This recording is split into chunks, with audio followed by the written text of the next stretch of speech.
Welcome to another episode of the Say It Sister podcast, brought to you by Wise Women Lead founders Karen Harris-Kelly and Lucy Barkus. This is your space for real, unfiltered conversations about womanhood, the messy, the magical, and everything in between. We're here to talk about existing, thriving, and empowering ourselves and each other by connecting to our experiences and truths, and saying them out loud, so that we can feel and heal. We're called upon to name the taboos, stigmas, stereotypes, and lies that keep us stuck, so we can rise and reign like queens. Because when women share, we hold space, inspire action, and create change. We open up spaces and deepen relationships that bring us closer to love and a better world for all. So get comfy, grab your favourite drink, and let's say it, sister.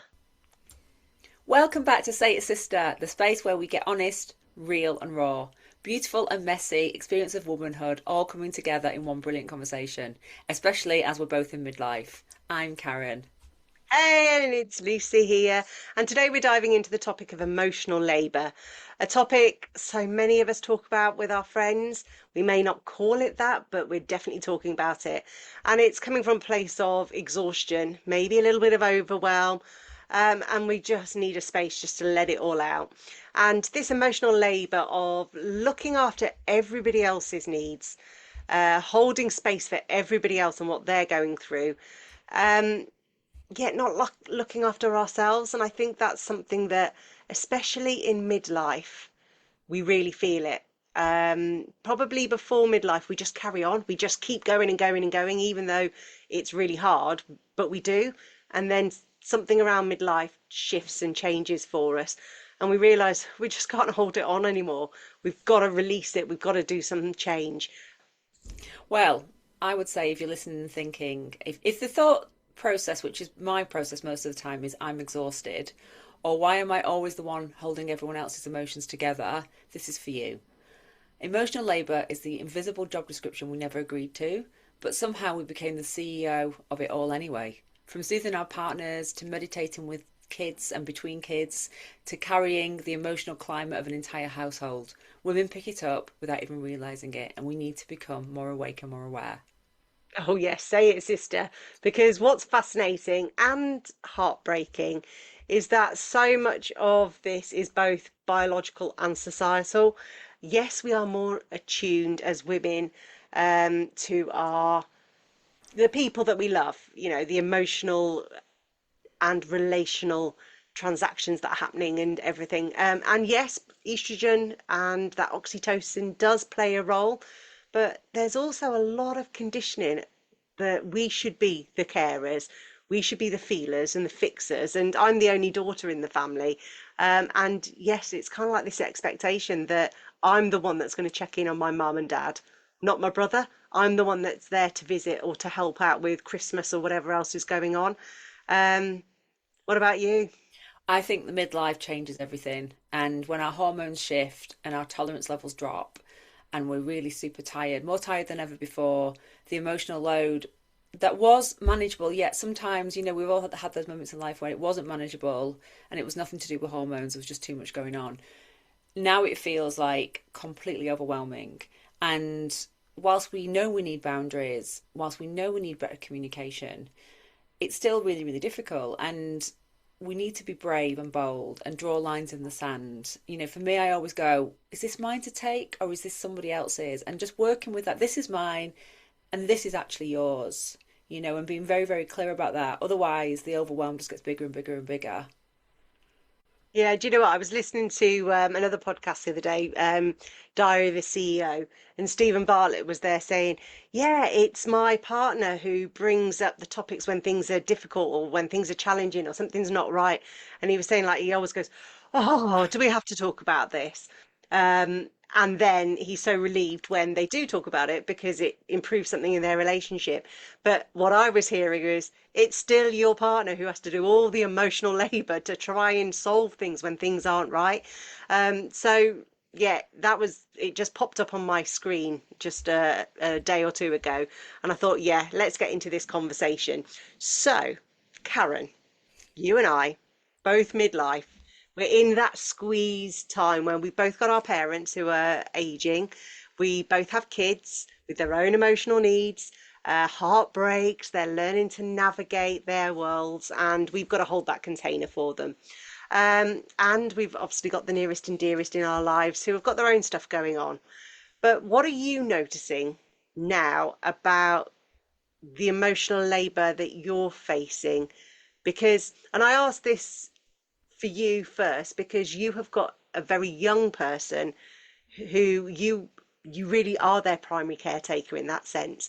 Whereas my children still need me, but they're learning to navigate some of that emotional regulation and problem solving for themselves. So what's going on in your world right now? I think it feels heavier than ever before because I didn't realize I was calm, but actually, I would definitely say from the ages of around 37, something like that, I went off on this journey and I was like yoga and meditation and, very much focusing on the inward and the inward journey. And it became my life, and I used to call it my sacred path. I had all these big words, and so it was on my sacred path, and it was very like calm and centered all the time. And then I met Rich, my husband, and sort of came off balance on that one for a while. We found our way, and I think when you find love and you fall in love, any kind of form of like sacred path or balance gets tipped upside down. So there's that experience of that. And then when we had Catalina, it was all right for a while, but actually as she's got older and now I just go, oh my God, I've got to take care of myself. I've got to take care of her emotions. And I'm also trying to let my husband know that he needs to get involved. And it's like, it feels so much more heavy. And I was laughing with a friend last night and I said, God, I used to be this really calm person and now I'm just not. There's so much more going on in my body and I have to regulate myself and I know what to do. But actually, there are moments when I'm just like, blow out the candle, blow out the candle, as a strategy to sort of like let it all release because I'm so overwhelmed. And so that's what I do. I blow out candles and Catalina does it too. And she'll look at me and I'm like, and she's like, it's this kind of like new signal that we've got with each other and she's doing it. And actually it does make us laugh. And that has helped a lot, although we've been only started doing it for the last few days. And I said, I want to talk because I was with two men last night and I said, hey, I want to talk about our topic today, which is emotional labour. And I want you to, when we've done it, Rich, I want you to listen to it. And my friend James said, but he does it too. He carries the emotional load too. I've seen you both. And I said, no, I need to stop there because when it comes to Catalina's emotions, I have all the conversations. She tells me everything and I have to filter through it, work out what's important, work out what's sort of normal for a child of her age, work out how I can support her and when to sort of maybe sort of move her into something else. So I've got all of this stuff happening and she tells me everything. So every day I'm in there working through things, trying to, redirect, help her, give her strategies, da da da da. And then I'm also taking care of myself. And then I say to Rich sometimes, I think you should go have therapy on that. And he'll say, no, you're my therapist. And I've told her that before, and I'm like, no, I'm not your therapist. I am not your therapist. I am your wife and your partner, but I am not your therapist, and I'm not here to sort of take it all. So they both then laughed, stayed quiet, and went, no, you're right. So it was really a reaffirming moment, of just going, no, I'm carrying it, and I've been carrying it for a long time. So that's really where I'm at, and I'm very aware of it, and I'm also pulling him in all the time because I'm like, I can't hold as much as I hold. Mm, So it comes from like a place of going, please help me actually. Please, I think yeah. that's the plea of the heart. It's saying, please help me with this. It's too heavy for me now. Um, yeah. I noticed when my children were all in those early years at primary school, when the youngest child or the only child hit around 3 to 4 years old, there were a load of relationships that suddenly then started ending, people breaking up. Mm. And I was fascinated by this because actually my youngest was also 3 when our relationship broke down. And I just kept seeing this pattern. So I wanted to understand a little bit like, why is this happening? And you might hear the male voices going, oh, well, it's because we've done our bit and now you cast us aside or whatever. but there is some like biological reasons for that. Yeah. We are animals, but actually, I think it is this fundamental emotional labor piece where when you have got these young children, and you are the caretaker, and it isn't just about them having their own emotional experience and you talking through it. It's actually just try, even when things are a bit tense, you in the household, you can walk in and you can just notice that somebody's in a bad mood. And we understand as emotional and relational creatures that if we allow that thing to breed into the household, it just gets bigger and bigger. So we go in and try and smooth or listen and fix all the time, just carrying all of this and holding space for everyone. And then eventually we go to bed exhausted, because again, very few of us give ourselves permission to go to that yoga class or to go for a walk or that soak in the bath, because there's just so much going on. And I think it gets to that point where by three, your child is starting to sleep through the night and to need you a little bit less. They're not attached to you constantly. And I think you start feeling like, I'm getting me back. Mm. And it starts raising a lot of questions. And for a lot of us, we are older mums as well. So that hormonal imbalance comes in. And I can definitely speak to that for myself. Um, it was almost like I started getting a bit resentful. It's like, why do I have to do everything? Why am I the only one thinking about how to make a magical Christmas or what they truly want for their birthday gift or to make sure that they are wearing the right outfit for World Book Day? It was me that was putting all in this, but it wasn't because I wanted to be the best mum. It was because I didn't want them to have the heartbreak of wearing the wrong outfit or forgetting that they Yes. haven't done their spellings test and all of those things, because to me that's emotional labour. Absolutely. And there is something about the emotional landscape, you know, this, so for me, what I see a lot with Kathleen and her friends, someone's always been crying every day, and maybe multiple girls crying every day. So she'll say, such body was crying today because of this, or I was crying today, or I cry every single day. And I'm like, okay, so what was happening in that situation? Just trying to sort of help her work through it a little bit, because I'm like, yeah, they're all crying every day. What the hell's going on? You know what I mean? But this is just like, is this just human nature? Kids that are trying to navigate situations where they all want to do something, they all want to have a say, they all want to be, if they're playing a game, they all want to be Rumi from K-pop Demon Hunters, and they're just not willing to compromise, so someone's always crying, and it's like, And I there's go, less well, competition at home, isn't there? They might be I'm the just only like, child or they might be one of two. Now they've got 10 kids to navigate. Yeah. and these are the conversations that I have, and I have them on loop. But she's got so much better at being able to say, "Oh, that was then. This is a new day Mm, today." But it's still all of that, and then the anger, that comes mm, out because the barriers have been. Well, she doesn't know about barriers or boundaries, but it's like she goes to anger, so she doesn't need to go to sadness. And so, that awareness that I have around that. So sometimes I know too much. I think this is the problem. Where I'm like, I know too much of what's going on in her day. She's telling me everything. I also know too much about emotions. And I'm sitting there going, she's not my client. She's not my client. And, and having to sort of be like, be age appropriate, be age appropriate. So I've also got all of that running, which is really tiring because mm. it's like there's just too much going on in my brain And even when you almost. send them off to school and you start doing your work or whatever you're supposed to be doing, it's still there. You're still carrying it, because Yeah. until you come home and you know that they're okay, you can't not hold that space because you can't let your guard down. It really is exhausting. So it's So and it starts just early, doesn't it? When does it start? When did it start for you? Those early messages or the conditioning that your job was to be an emotional manager in relationships. When did that start?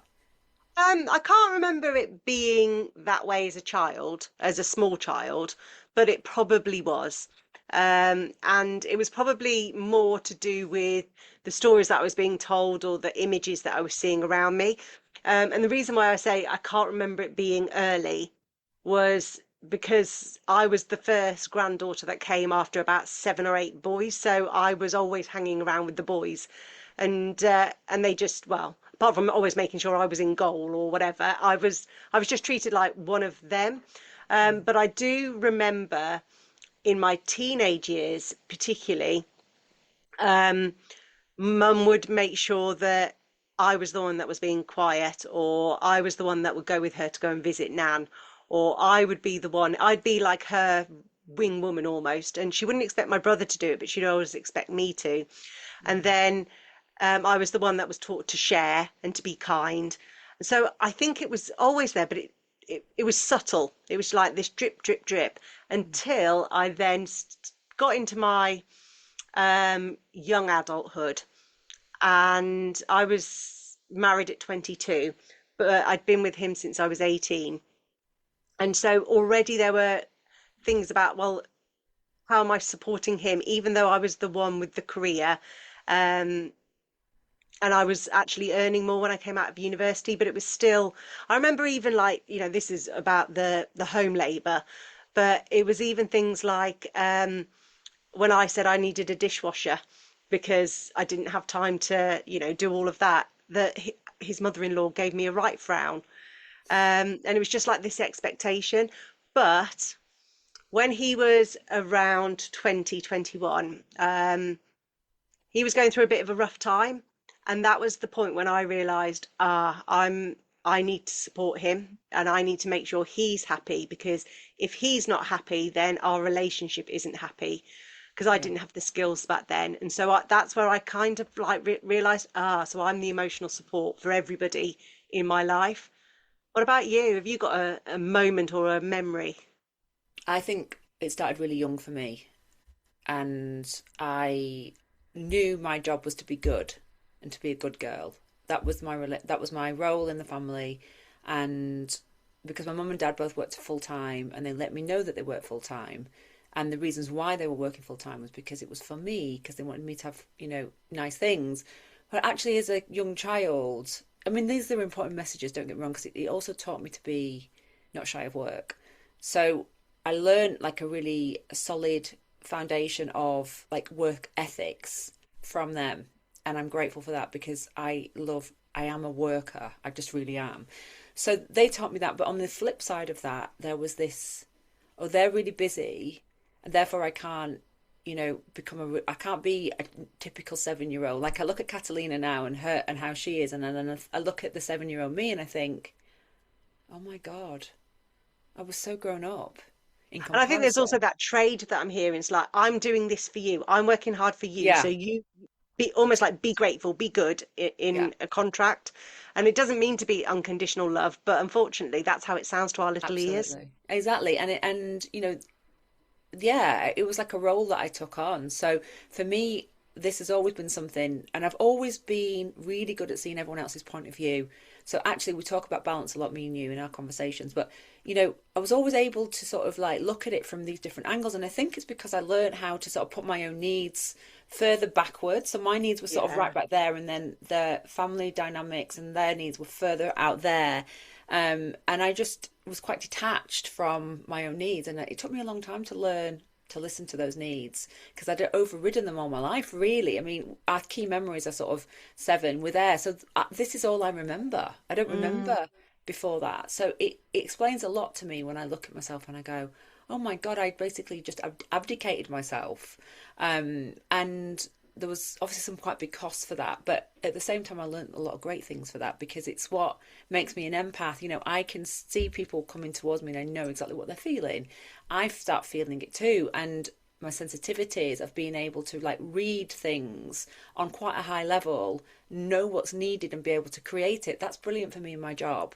But actually, as a human being, as a woman in the world, I've had to learn to put me into the equation, and that's why the Yeah. inner work became this big, massive thing for me. And the sacred path I was talking about earlier became this big thing for me because I'd never done it before. I didn't know who I was on the inside. So when I connected to that, it was like this is the most important thing in my life because I'm in here. And actually what Mm. I've learned to do is be like, actually, I'm always in here. Whether it's like feeling white and pure like a sacred path or it's absolute chaos, I'm still in here. Still Karen. Yeah. Still me, still here, always was here, just didn't know, how to connect. So this has been the big journey for me around.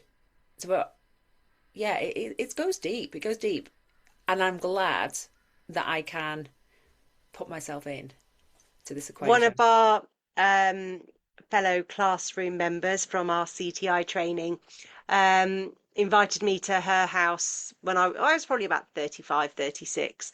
and she was going through perimenopause at that time, and she shared with me her some wisdom that she'd picked up, that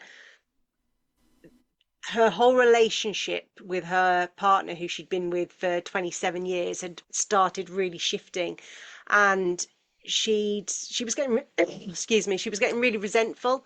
And sometimes him just walking in the room, she'd like start like almost like growling.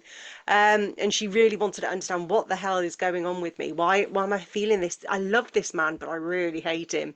Yeah. And she basically discovered that oxytocin, which is obviously what we need, Mm. sorry, estrogen, oxytocin, I'll come on to in a minute, but estrogen, we absolutely need that to be able to obviously have babies, but we also Yeah. need it to build communities, build that village around us, to nurture the relationships, to create that safety so that our men protectors, the daddies don't go off, so in those early years, absolutely essential. And so it makes sense that as our estrogen starts to drop in this midlife period, we actually do start thinking, well, what about my needs? Who's looking out for me? Who's asking me, am I okay? Not just like, are you all right? Actually, how was your day? I really want to hear about Yeah. it. And I think that's what starts happening in this midlife period. It is definitely hormonal, but also we then start getting a lot more clarity over ourselves and questioning, well, why is it that I'm feeling like this? And actually, why is it me that's the only one to sort out the Christmas gifts or worry about the children and what they're doing? And I think resentment can come in to that. What are you noticing around that? I think we've got a good level of balance, not maybe on the emotional labor stuff, but which is, bringing that more in because I'm asking for it. But he does a lot, so I'm quite lucky. Like for Christmas, like for example, he'll take over like all the Christmas food shopping, the Christmas Day stuff, food all through that period. He'll make sure we're all fed, watered. He'll do bits in the house. I'll do all the organisation, all the present stuff, um, social calendars. So we're both extremely busy, but I don't feel I'm not worrying about buying a turkey and doing any of that. Like, and sometimes he'll say to me, "What do you want to eat today?" And I just look at him as to say, as if I've got the brain space to work out food. Like I just don't. So to the women that are carrying all of that, I do not know how you're doing it, and have.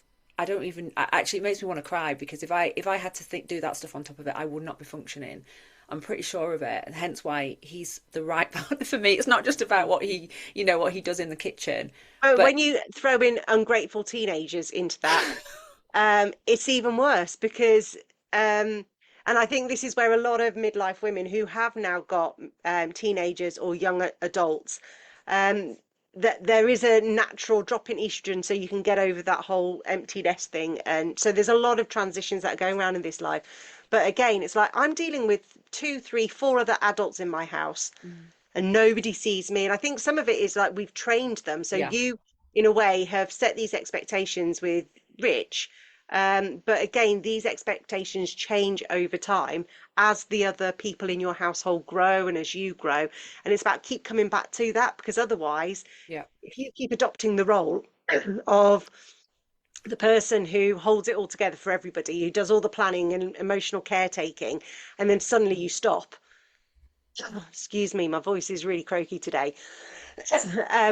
Yeah, if you withdraw that and you've been give, and they've been receiving, and then yeah. suddenly you stop, it's going to punch hard. So I think, yes, you and Rich are in a really good position because you're both from the offset, you've designed this relationship together, but also just know that as your child grows, as your hormones grow, as he hits that midlife stage and questions what things are about, you're going to have to keep redesigning this. Otherwise, you will Absolutely. just throw the plates on the floor and walk out just needing some goddamn peace. And maybe he'll be the one throwing the plates on the floor. Do you know what I mean? Because it is like what happened to the person, on all sides. What happened to the person that I met who I fell in love with, who Mm. was much more fun, light and breezy? What happened to her? But and I think we laugh about these things now because we're so different to the people who we were when we met. But we do have a good sense of humor, and we've always been able to laugh at ourselves and each other and the relationship and the craziness. So that actually I think goes a long, long way. But I'm also very, very different. And my whole thing, I've had so many conversations with him sometimes, and I'm like, I just wonder why you're still here sometimes, like, why are you still here? Especially when I was in a deep, dark phase, after I'd had Catalina, I was like, like, at some point you're going to go, aren't you? I just couldn't believe that he would stay. And he'd be like, no, of course not. I love you. I'm not going anywhere. And that was really wonderful for me because I just was like, how is he even in this relationship? It was deeply emotional for me because it was like, well, he just really loved me. Like he's not leaving, and I think we all have maybe those like little levers sometimes of going, if I do that, that might come to an end. But I was sort of like just being myself at that moment in time, and when someone stays and they love you anyway, I think that's just the most profound, and I think that's probably what keeps our relationship going because we just stay we stay and we have the conversations. When I first met him, he had no emotional intelligence whatsoever, zero. Yet he was highly sensitive and had lots of feelings, and there was just this whole disconnect. And so over the time, I was a coach, and doing my coaching work.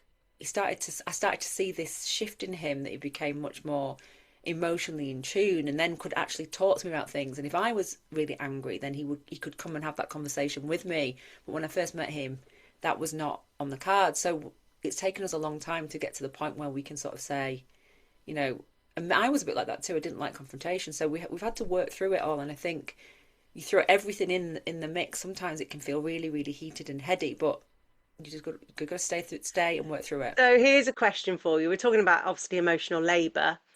Are you willing to release some of the emotional labor to Rich? Yes, 100%. Good. And we've done various things over the years. Like we were laughing last night because we had this phase where he used to dress up. He used to dress up as a house elf and he had this hat, this like red and green hat with bells on it, and I'd hear the hat come out of the cupboard. It's so ridiculous. Not for me. I haven't got a weird sort of fetish about elves, but for Catalina. And so what would happen? Because she would like go to bed and then her brain would wake up, and then she'd start talking about everything, and then it was really hard to get her out of that that fight, flight, freeze part of her brain, and it was just before bed, which is the worst possible time. So what he would do is, I think we called him Elfie. Elfie would sit on the stairs and wait for her to come, and would have this voice and everything, and then she would come, and then they would sit on the stairs together, and she would tell him about her day, clear stuff out a little bit, and then by the time she got up to her bed, when I would be waiting for her, she was much more relaxed and able to sort of like, she'd had some conversations and she could move through it. So that's what we did, and he did that for about, it actually went on way beyond Christmas. Well, I absolutely love what you're telling me, but I am going to challenge you a little bit because the the oxytocin hormone, which we get as mothers, means that we would approach things with a much more nurturing and yeah, that more emotional attunement and soothing, whereas fathers actually have more vasopressin, which encourages protective and playful behavior and Yeah, promotes exploration. So again, he was there in an emotional moment, looking after her needs, but he was doing it in a more of a playful almost yeah exploration kind of mode. And that's why I'm just wondering, you might have it absolutely perfect in your relationship the way that the roles work, but I'm just trying to break down some examples of where women are naturally attuned to mm, be that emotional labor, but how we can then maybe step back and ask the men in our lives or our partners, our wives, whoever they are, to help share that load. And I'm testing whether this is a bit of nature, whether it's a bit of nurture. What are your thoughts? oh yeah, no, I definitely think we assume that naturally, and it did take me some time to even say to him, can you do some days of pickups and drop-offs, because I was doing all of it, and that's not emotional labor, but it is labor. It's a silent labor. So I think there is a point when we have to be able to look at ourselves and go, okay, it's not working for me anymore. Like there's just a point line in the sand. It's not working. So therefore, what do I need to say out loud to then create something that's different, and have the conversations, and then from the conversations, the idea being that together we go, okay, well I can do X, Y, and Z, and you do X, Y, and Z. Now this is a practical example that I'm given about the pick up and the drop off. You know what I mean? I assumed that. I didn't need to assume it. Now we share it. I still do a little bit more than he does.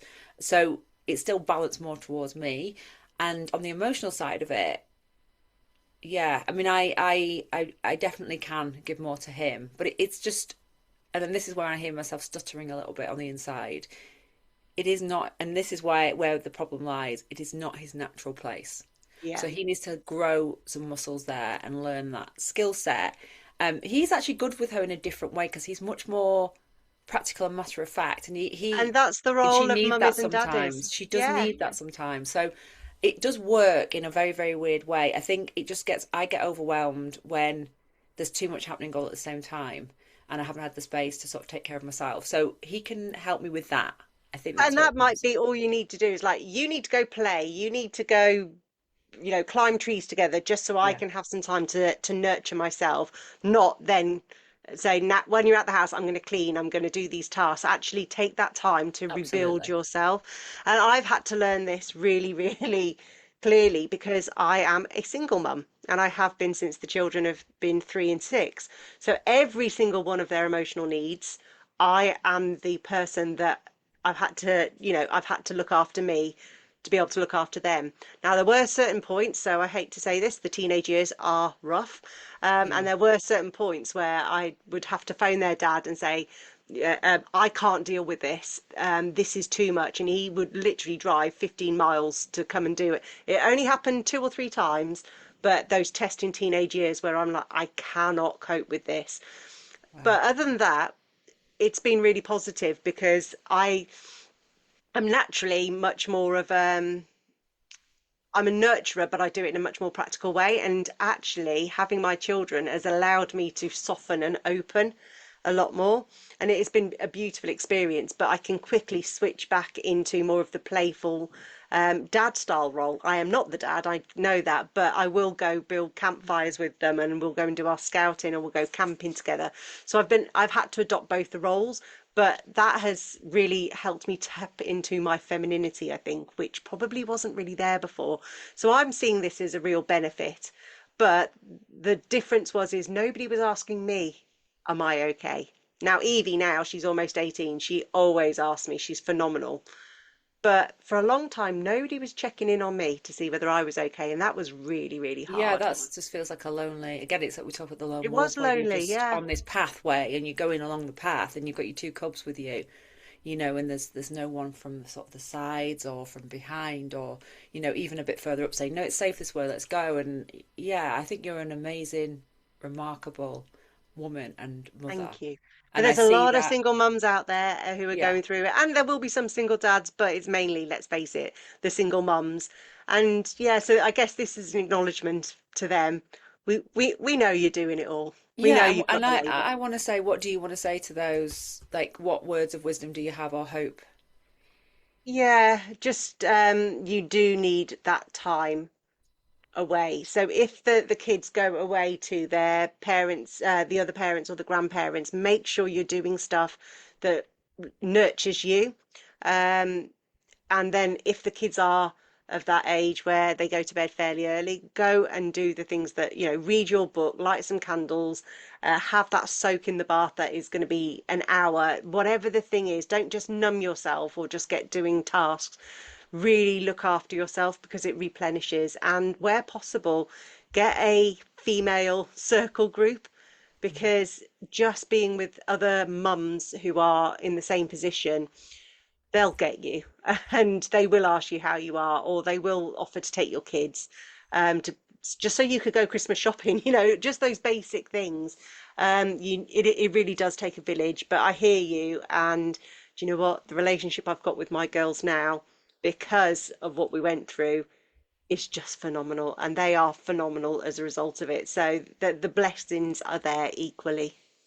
Yeah, it's interesting you should say that because I think what I am realizing at this point in the year is that there are so many miracles happening all the time that, and this is a side point, so I'm just going to throw it in. Oh You no, we know, love a bit of magic. I'm going off on a tangent here, but I've really noticed it, and maybe it's because of the time of year that it is and the magic that's in the air. But I feel like we can get so focused on what we want to happen and on the, like this is the dream or the goal, this is what needs to happen. And we fixate on that. And unless it's happening, unless it's coming together, it can feel like nothing else. It can feel like everything's going wrong. Now, sometimes we have phases in our life where everything does go wrong. I've lived through that time too. But this isn't what I'm talking about. I'm talking about the goal is not happening. It's not coming together. You're not getting the right. But around that, there are all these amazing things that happen in the magic and the miracles. But we're so hell bent on that one goal Yeah. that we can't see anything else and we can't let it in. And we're missing all of the other magic that's happening.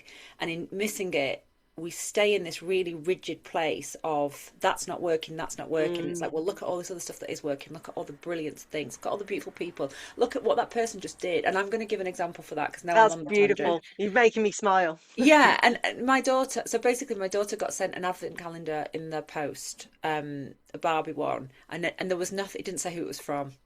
And there's a woman that I used to work with who lives in Switzerland, and she's had a really hard time. She lost her job and she lost her husband, and is just having the worst time. And she's got no money. Like they've nearly been like on the streets, and people are helping her and stuff. And she sent, and I just thought, there's only one person who could send it, and it's. I'm not going to say her name. It's this woman, and her husband, who's just died, used to always send the calendar to Catalina. It makes me want to cry. And I was like, it can only be her. But then I thought, I know she's got no money, and how could she send this calendar? Because it's probably cost like 20 quid or whatever. Um, so I contacted her and said, "Did you send?" And she said, "I did send the calendar. I wanted to keep the tradition going." And I was just like, That's beautiful. it's the most. I mean, and obviously we didn't need to send the calendar, and I don't want anyone to ever put themselves out where they're so struggling so much that that they put that money into something like that. But the message that got received with it was so beautiful. And I said to Kathleen, I said, "Do you know how special this calendar is? Do you know how amazing this calendar is? Just doesn't matter how little you have. Sometimes you can always give to others, and it doesn't have to be a physical gift of money. It might be a kind word or a smile or a sentiment or something, but we can make such a difference to people's lives. And that has kind of been a bit of a tradition. And I sort of, and it's, For me, it's people when people show up for other people, that's what for me is the magic. And yeah, whatever it looks like, whether it is remembering and sending a gift like that, or whether it's actually your hour of need, or you look knackered, or you've yeah, just, whatever the thing is, when people show up, that's the magic. And that's the bit that got me through all of my single mum years. And we had some magic last night because I asked Evie to help me unload the dishwasher. And she just did it, no qualms or anything. And she said, "Can we listen to music when we do it?" And actually, we then just sang our hearts out to Hamilton music and danced and for about 10 minutes until I needed the loo, because yes, I am a woman of a certain age and I had to call it. But I just like, this is magic. This is magic because we invest in each other and we've done that emotional. I have done the emotional labor, and she is proof of that because she has got all the skills. She just gets it. She's awesome. But I also want to just point to some of those before we wrap up, actually, but just point to some of those signals where maybe you're feeling emotionally drained, where because I've been there, where you just think, I have no more to give. I can't do this anymore. And the things that it might look like is just some emotional detachment. You find yourself detaching. So when people are going through hard stuff, you almost like lose your empathy and compassion, but it's just because you are emotionally exhausted from holding it for everybody else.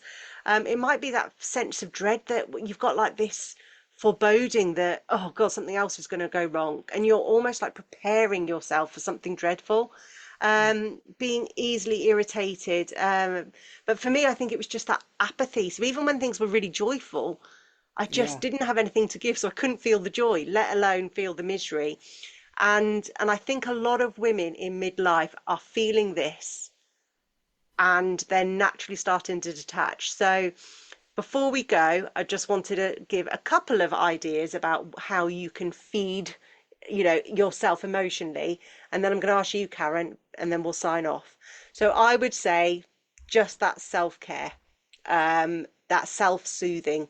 If you're not getting it off other people, you've got to give it to yourself, and that will look different for everybody, but it is really about being kind and loving to yourself. And then the final bit is, for me, was always to express myself.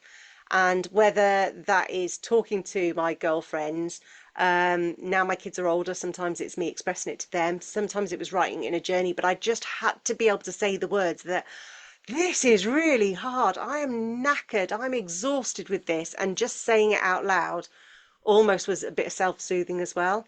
What Mm. about you when you've had those moments of exhaustion? I can't do it anymore. Oh, I have them quite often, so I know this one really, really well. Um, I think the most powerful word that we can use is the word no. And you might say no more after, you might put more after that. Like, because we've done it for so long, and then we're like, I can't do that anymore. Like, something's got to change, and it's like, no more, no more of that.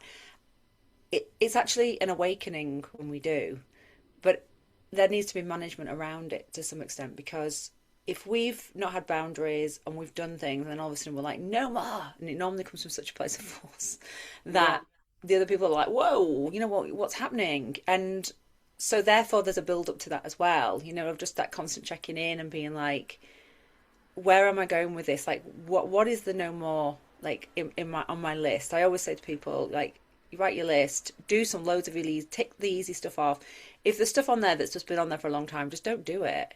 Just find a way to get rid of that thing, because we're creative. We can come up with all sorts of things. If we can build the most amazing things in the world, we can get rid of things off our to-do list.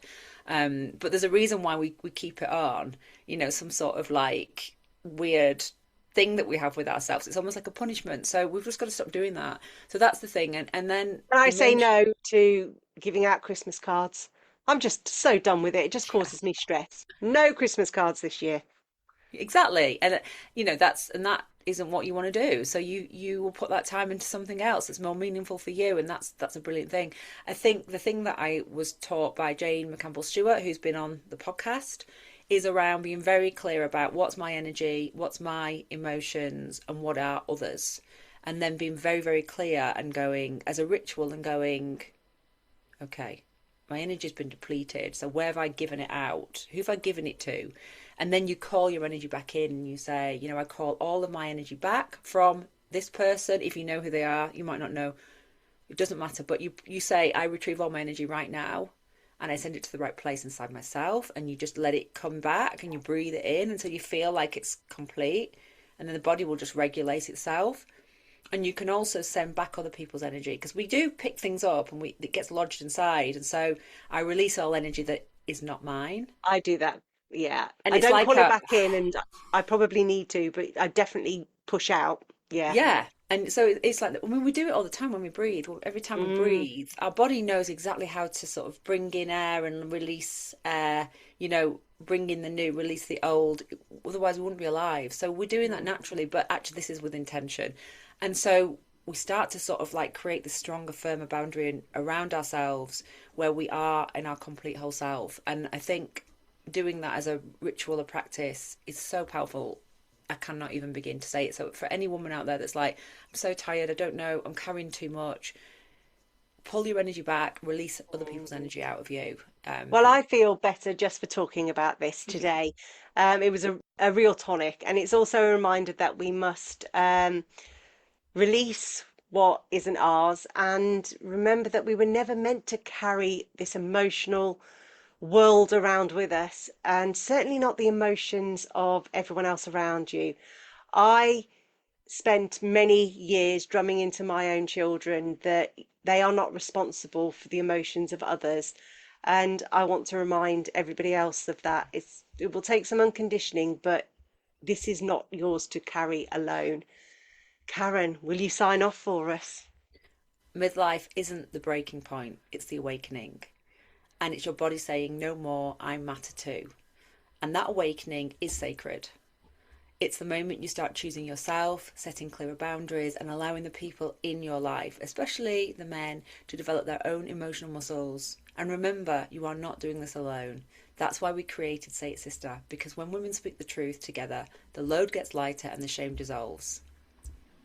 Thank you. Amazing. And I just want to remind everybody, if you're loving this, please do share it with another sister. Like, leave comments, do what you can, because the more you help us, the more amazing women we reach. So, and this is our before Christmas episode. So happy Christmas, everybody. That's it for this episode of Say It Sister. If it moved you and made you think or made you feel seen, hit follow, share it with a sister and leave us a review. And remember, your voice has power and your essence is wisdom. So speak your truth and live a true and empowered life. Until next time, say it, sister.